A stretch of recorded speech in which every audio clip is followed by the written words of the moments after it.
மாற்றம். மாற்றம். தெருவில் நாத்தம் அடிச்சுட்டுதே. இவ்வளோ குப்பை கீழே கொட்டி கிடக்குது. நம்ம எல்லாம் சேர்ந்து க்ளீன் பண்ணலாமா? பண்ணலாமே. இந்த குப்பையை என்ன பண்ணுது? வேண்டாம், நீங்கள் தொடாதீங்க. இதுக்கு நாங்கள் க்ளீன் பண்ணிக்கிறோம். நீங்கள் தினமும் குப்பை போடாதீங்க.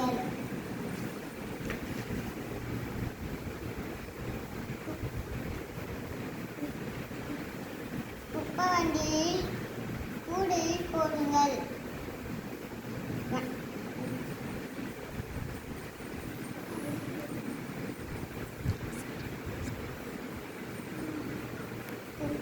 குப்பை வண்டியில் தினமும் மாற்றி விடுங்கள். நன்றி ஐயா.